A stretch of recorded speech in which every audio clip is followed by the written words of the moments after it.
Okay, magandang araw po sa ating lahat at panibagong balita na naman ang ating hatid ngayong araw na ito at mag-a-update tayo sa ating mga audience ngayon. So heto nga, pag-usapan natin itong update patungkol kay Colonel Grijaldo. Ito yung pulis na kinontempt ng Kongreso, di ba? Alamin po natin ang kanyang kalagayan kasi po kawawang-kawawa na po si Grijaldo. Hanggang ngayon po ay nakakulong po itong si Grijaldo. Okay? Yun ang una nating pag-uusapan. Pangalawa nating pag-uusapan ay patungkol po dito sa mga vloggers na sinampahan ng libel itong si Barbers. Okay? So may nangyari pong sagutan sa hanay po ni vlogger Joey Divibri at itong si Ace Barbers.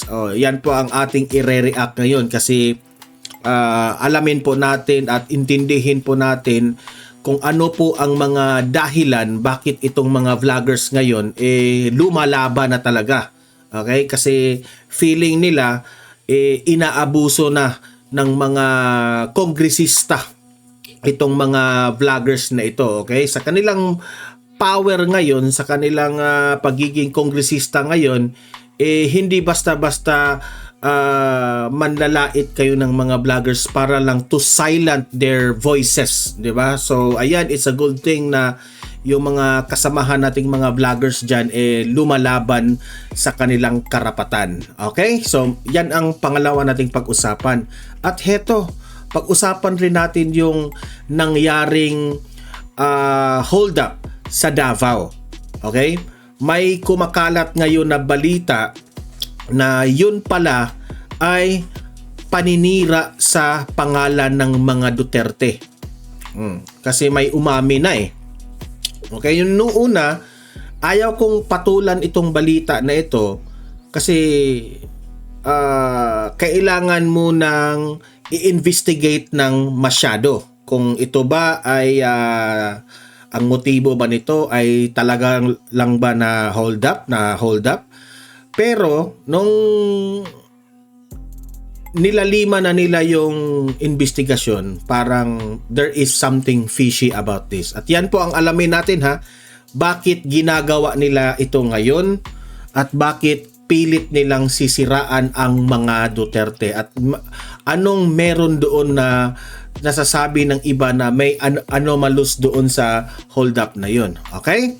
So yun po ang mga pag-uusapan natin ngayon, pero bago ang lahat, bago natin ito pag-uusapan, help me po muna na i-like at saka i-share itong ating video para kakalat ito sa taong bayan. Okay? Sabay-sabay muna tayong mag-like and share sa Donmar TV.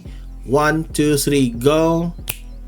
Ayan, thank you very much. And also guys, sa mga bago pa lang dito sa ating channel, mag-subscribe na po kayo sa ating channel Donmar TV para lagi kayong updated sa ating mga balita.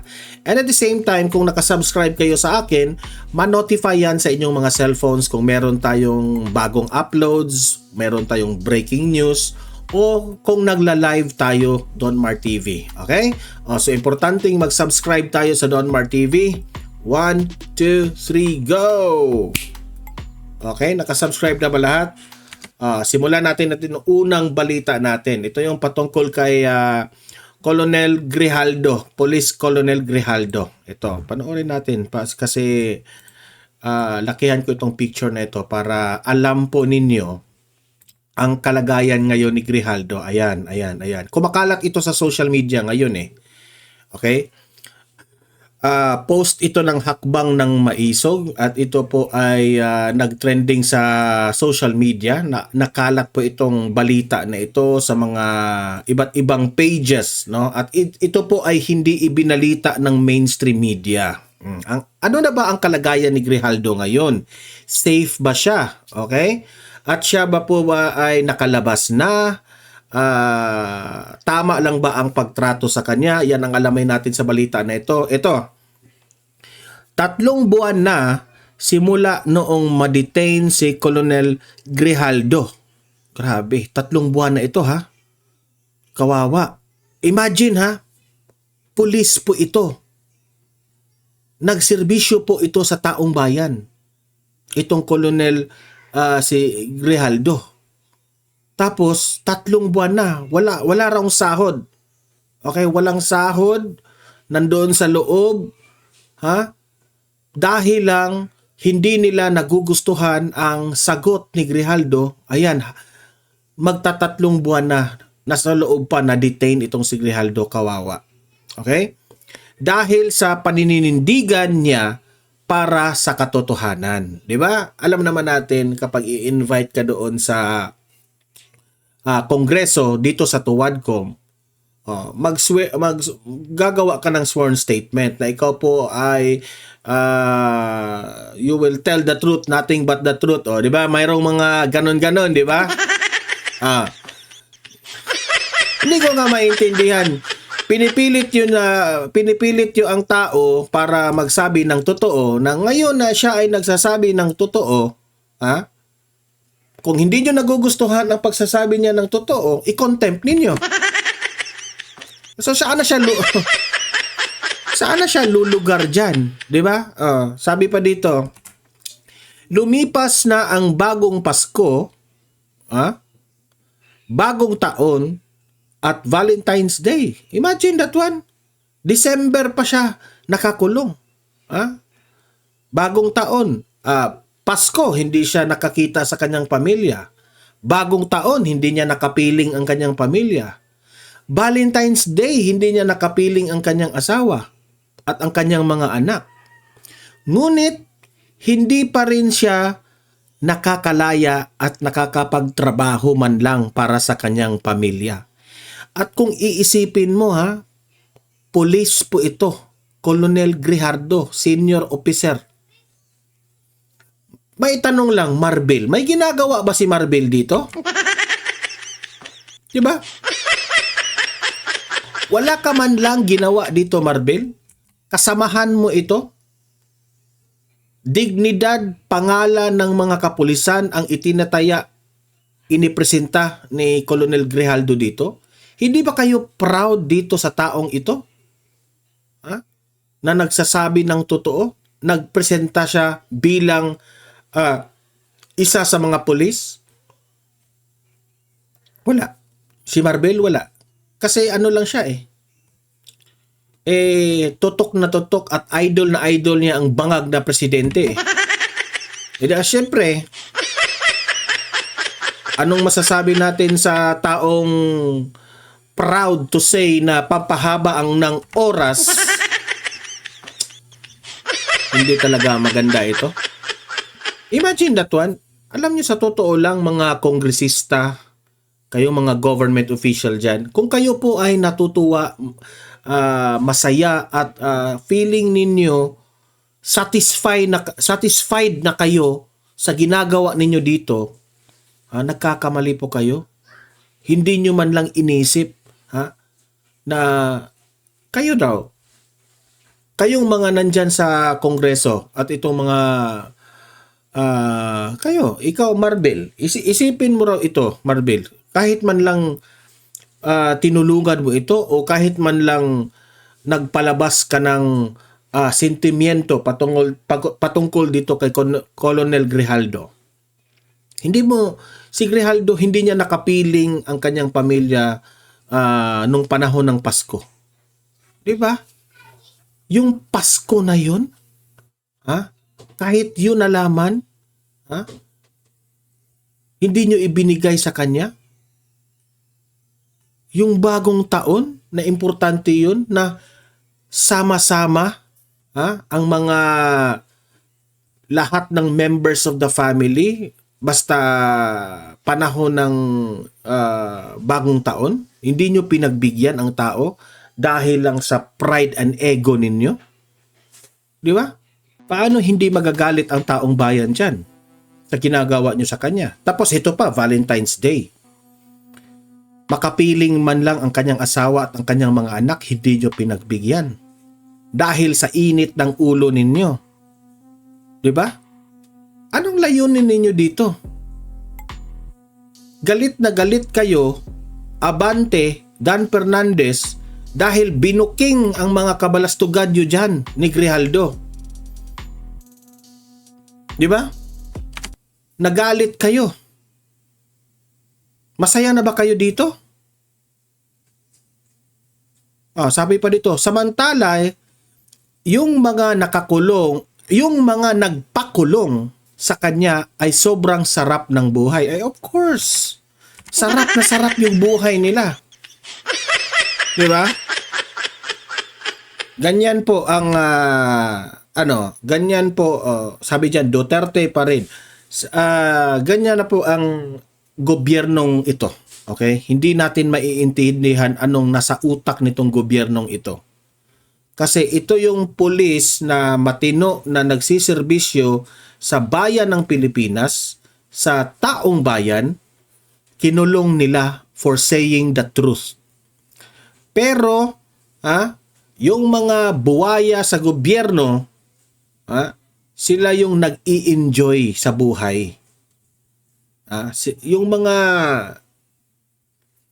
di umano, sabi ng taong bayan, yung mga pasarap sa pera ng taong bayan, sila yung angat. Baliktad na ang mundo dito sa Administrasyong Marcos. Grabe. Sino ba namang hindi magagalit sa ganyang sitwasyon, di ba? So, yun lang po Ipagdasal po natin si Colonel Grijaldo po sa kalagayan niya ngayon. Ayan, no? Latest picture niya, yung nasa ilalim, nakakulong, kawawang kawawa. Sabi pa niya, I am not a police officer for nothing. I serve my country and the Filipino people without fear or favor. Palakpakan. Alam niyo, sa totoo lang, Grijaldo, saludong-saludo po kami sa inyo. I hope na Senator Bato de la Rosa, no? Huwag niyong iwanan, pabayaan itong si Colonel Grijaldo. Ikaw na lang po ang pag-asa dito na makalabas ito ng maaga, Senator Bato. Okay? So, let's move sa ating next na usapan. Ito. Matindi itong, at least lumalaban itong mga vloggers Kaya, that is one of the reason na itong mga vloggers na ito ayawng pumunta doon sa TRICOM hearing. Diyan sa Kongreso. Kasabwa, lang yan sila Magka lang yan sila ng mga tuwad ko. Ito, sabi dito ni Joey De Vivre, sinabi nyo ito March 5, okay? Sabi ni Ma'am Joey, nakahanap ka ng katapat Ace Barbers. Kasi hindi kami papayag na ganun-ganunin lang ninyo, tapak-tapakan lang ninyo. Ay, kasi itong mga tuwadcom, itong mga TRICOM, easy lang sa kanila magpatawag ng mga resource persons o mga witnesses. Tapos kung hindi nila magugustuhan yung sagot, iko-contempt nila kaagad. Ganyan naman ang kalakaran dyan And kitang-kita naman yan sa taong bayan. Lahat tayo witness dyan sa mga hearings dyan sa Kongreso. Di ba?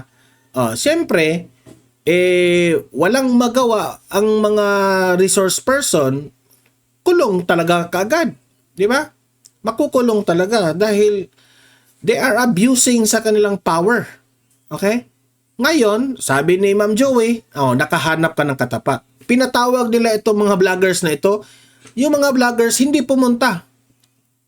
For the reason, ang rason ng mga vloggers na ito ay alam nila na kung pupunta sila doon, aabusuhin lang sila, iko-contempt lang sila kasi palaban itong mga vloggers na ito Itong mga vloggers na ito, magsasabi ito ng totoo.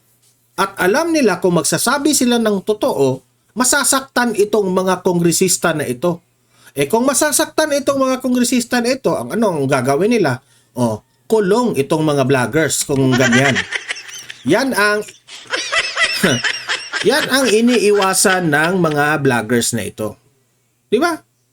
Saan ka ba makakita na mag-hearing tayo doon tapos wala kang kalaban-laban? May rules dyan sa House of Representatives. Di ba? Sila lang ang magsabi na, fake news yung sinabi mo. Mali yung sagot mo. Contempt ka agad. Paano mo masabi? Para sa akin, tama ako. Pero sa'yo, dahil binabanatan ka, mali para sa inyo. Di ba? Kaya hindi sila tumuloy dyan.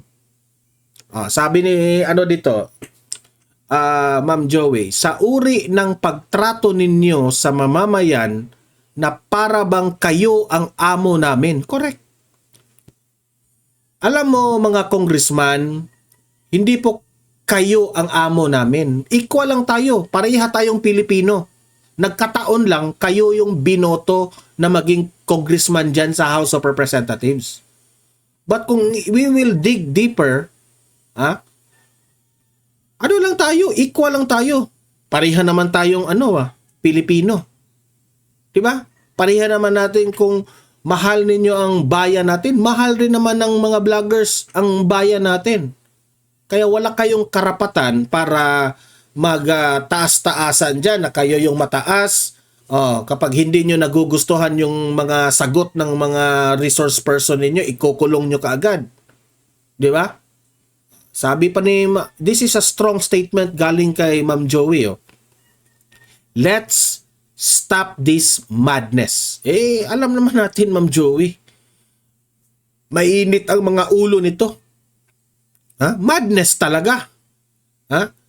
Yan kasi, kapag mainit ang ulo, humihina yung utak. Di ba? Totoo naman yan yun ang napapansin natin sa mga kongresista natin dyan Dahil halos yung tuwadcom, halos mga maiinit yung mga ulo ng mga tuwadcom Kaya pala humihina yung utak. Because when meron ngang kasabihan dyan na kung yung utak natin ay sobrang mainit, humihina. Kaya palang hina ninyo.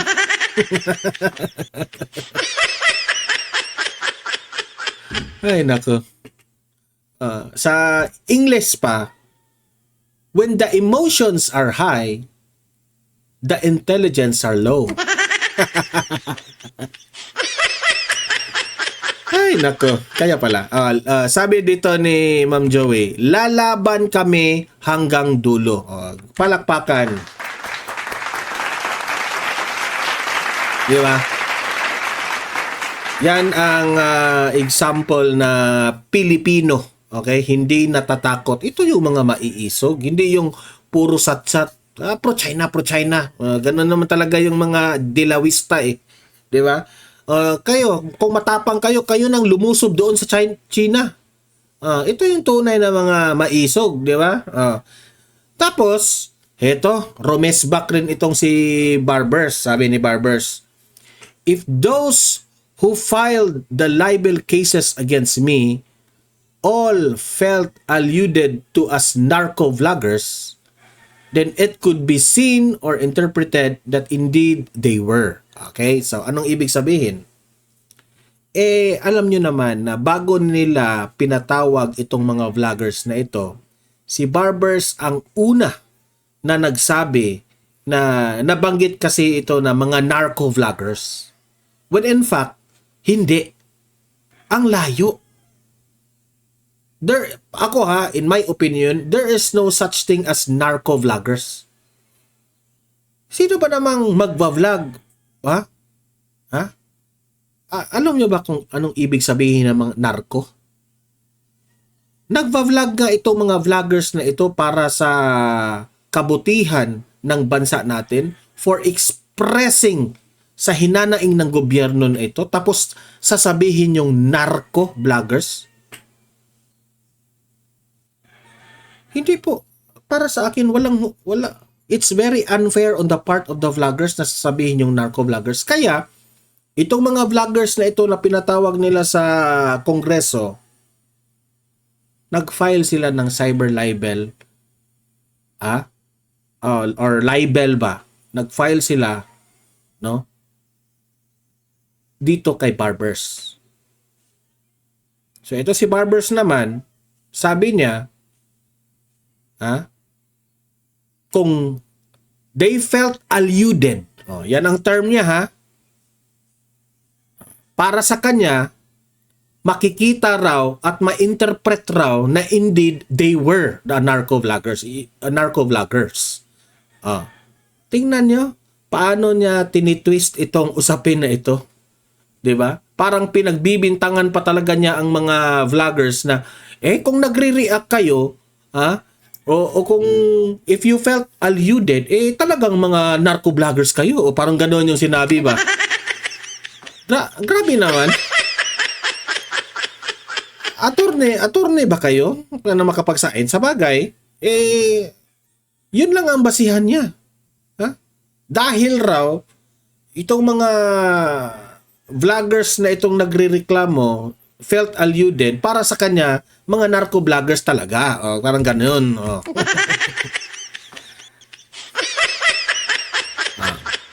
Sabi dito, bakit kayo masasaktan kung hindi kayo guilty? Alam mo, Barbers, no? Hindi po nasasaktan yung mga vloggers na yan. Hindi sila nasasaktan. Kung nang sumagot sila po ay galit. Hindi po sila nasasaktan na galit sila sa mga ginagawa ninyo. Yun ang totoo. Kasi po, itong mga vloggers na ito, nafe-feel po nila na inabuso na po ninyo ang kanilang mga rights. The right to expression, freedom of expression, itong mga vloggers na ito yung nag-e-expose sa mga kabalastugan ng gobyerno. Bakit naman kayo magagalit doon? Demokrasya tayo. Ang demokrasya nga, ika nga sabi nila, libre tayong mag-criticize ng gobyerno if sa tingin ninyo, hindi na po maganda ang mga ginagawa. May karapatan silang gagawin yan. Kasi po, they are taxpayers. Sila po ang nagluklok, taong bayan na makaupo kayong mga government officials. So meron po silang karapatan. 'Di ba? Kung ako pa sa inyo ito lang yung aking advice sa inyong mga kongresista. Kasi yung mga senador natin walang pakialam sila kung sila yung ibabash o komentaryuhan ng taong bayan. Walang pakialam ang Senado kasi alam nila they are public figures. And kayo rin, di ba mga kongresista, public figures rin kayo. Ang sa akin lang, bago ka pumasok sa politika bilang isang public figure, alam mo na meron talagang mangyayari na ganito. Kung sa tingin ninyo, mali-mali yung mga akusasyon ng mga vloggers na ito, patunayan nyo. Hindi yung imbestigahan nyo, tapos gagamitin nyo ang inyong power dyan sa Kongreso at kayo po ay gaganti. Di ba? Parang tawag mo doon. Equal lang tayo Taong bayan kami, kayo government official. Kami ang nagluklok sa inyo na makapasok ka dyan sa House of Representatives to become makers of the law. Diba? So, equal lang tayo. Hindi ibig sabihin nandyan ka sa House of Representatives, lamang ka na sa amin. Hindi. Nagkataon lang na binoto ka at nanalo ka. But we are all humans. We are all serving one country. 'Di ba? So equal tayo. Okay? So yung nangyari kay Grijaldo na hindi nyo nagugustuhan ang kanyang pagsabi ng totoo, wala po kayong karapatan na sabihin siya ay sinungaling. Iko-contempt ka namin. Ang layo po. So it's a good thing na itong mga vloggers na ito, lumalaban. Para naman kung sa ganon, hindi lang kayo mga kongresista ang inaapak-apakan nyo ang mga taong bayan, kundi lumalaban rin itong mga vloggers na ito. Ika nga, sabi ng ni Ma'am Joey De Vivre, Ace Barbers, nakahanap ka ng katapat. Di ba? Okay, enough na tayo dyan kay Ace Barbers. Kaya Ace Barbers ha, sana manalo ka. Kasi po, ito, masasabi ko talaga itong si Ace Barbers ha, ito, in my opinion, balimbing ka. Balimbing ka. Bakit ko ba nasabing balimbing ka? Kasi kitang-kita namin yung yung picture mo dati ha. Nakasuot ka ng t-shirt na Run, Sarah, Run. Run, Sarah, Run.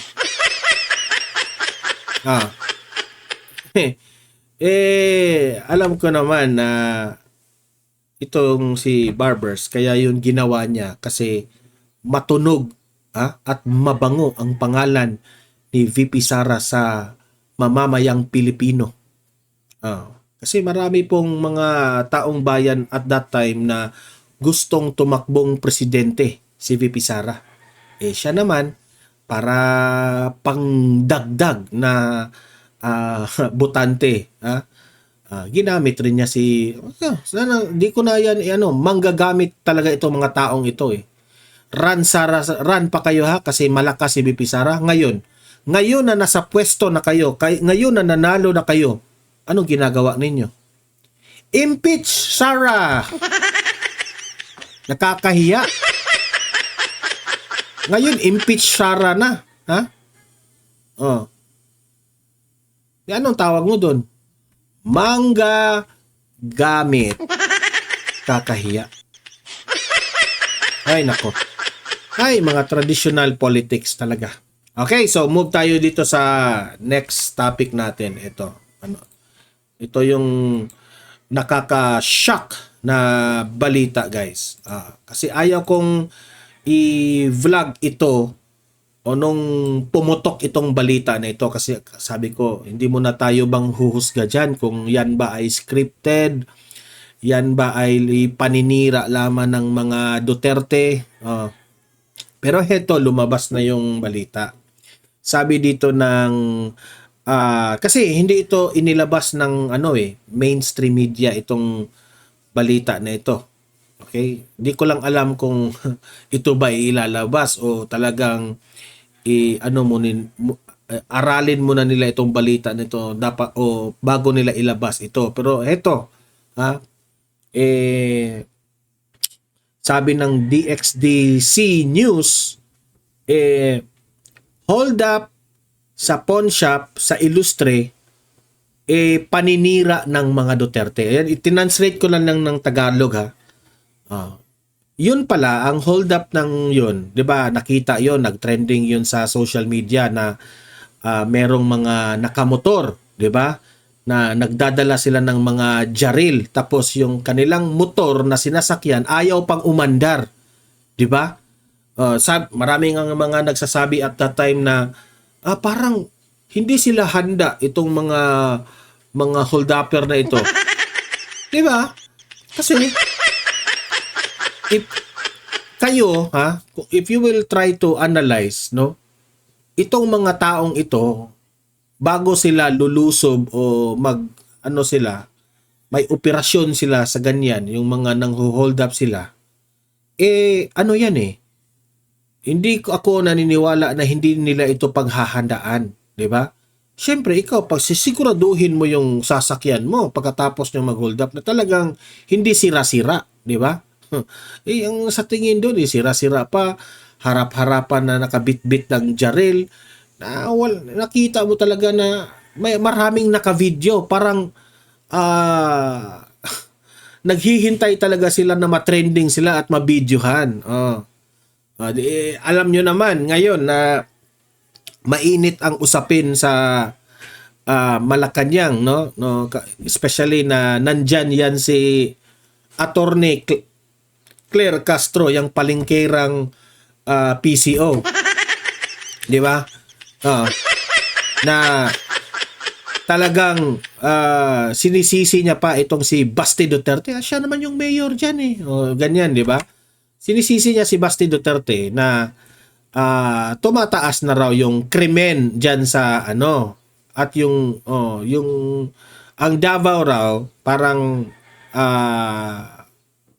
mataas yung krimen, bumabalik na yung droga dyan sa Davao. Parang sinisisi niya talaga yung mayor ng Davao. Ganyan naman talaga ang role ni Attorney Claire Castro dyan sa Malacanang. Attack dog ng mga Malacanang. Sabi ko, if itong si Claire Castro is designed para atakihin itong mga Duterte na ito, okay? Hindi mo ba naisip, Attorney Claire Castro, na walang kontrol? Wala na pong kontrol si Basti Duterte sa mga kapulisan natin. If you can remember Claire Castro, baka nakalimutan mo, Claire Castro, na lahat ng mga leaders dyan, mga pulis, pinalitan lahat. Lahat ng mga pulis Davao na from Davao City, pinalitan, ni-reassign nila. So, yung mga pulis na yan, hindi na yan hindi na yan sila, parang ang relasyon ng mayor nila at yung mga kapulisan natin, wala nang direct na contact o any instruction galing from the mayor. 'Di ba? Kasi hawak na ng administrasyon itong mga kapulisan, na it's very unfair on the part of Davao. Alam niyo ba kung bakit? Itong mayor natin na si Basti Duterte, na alam naman natin ito, anak ito ni former President Duterte, kapatid ito ni Vice President Inday Sara Duterte, na sa panahon nila, halos lahat malinis ang Davao, naubos ang mga mga kriminal dyan sa Davao. Naubos dahil sa kanila. At itong si Basti Duterte, don't tell me, hindi niya nakuha yung style ng kanyang ama at ang kanyang kapatid. Alam na niya, may direct siyang mga advices nitong kanyang tatay at kanyang kapatid. 'Di ba? Kaya nga binoto ito ng taong bayan, alam nila Duterte pa rin ang aming iboboto. Kasi alam na kung ano yung mga pamamaraan diyan. Pero anong ginagawa ng administrasyong ito? Wala silang pakialam sa Davao. Pinalitan nila lahat ng mga pulis dyan. Para kung ano man ang magiging instruction ni Basti Duterte, ay hindi na makontrol ni Basti Duterte itong mga pulis na ito. Ganyan yung sabi nila, kahit na mga bagong pulis na ang nilagay nila dyan sa Davao, kulang pa sa kanila. Ayan, heto na yung hold up na parang scripted. Okay? Sabi dito, subling giklaro sa usa sa mga suspect sa nahitabong hold up. Sabi dito, ang suspect raw, kinaklaro niya sa hold up sa Hanas Pawn Shop. Noong February 26, 2025 sa Ilosti Street, Davao City, na ito po ay isang paninira sa pamilyang Duterte ang motibo sa krimen. So itong suspect ngayon, umamin siya na ginawa nila ito para sirain ang pangalan ng mga Duterte. Ayan, lumabas na. Lumabas na. Inamin rin sa huli na itong mga suspect na ito ay inamin. Remember dinakip ito ng mga pulis sa Davao. Na ito yung mga pulis na pinalitan nila Pinalitan ng administrasyong Marcos. Ang mga pulis Davao. Ito na yung mga pulis ni Marcos. Na humuli dito sa sa hold-upper na ito. Pero ngayon, umamin na yung ginagawa nila paninira sa mga Duterte. Ding, ding, ding! Mahirap ito. Di ba? Sabi pa rito, sa pakighinabi sa mga sisibya ngadto sa dinakpad kasi ito yung sabi ng media na sa pag-usap namin dito sa suspect na ito na si Johnny Dihito Bulawan, gibutyag ni ini nga gawas sa luag nga seguridad sa maong pawn shop. Usa sa motibo sa krimen ang pagdala og gubot. So meaning to say, gusto nilang itong mga suspect na ito, gusto nilang palabasin na ang motibo nila ay yung Davao ay magulo.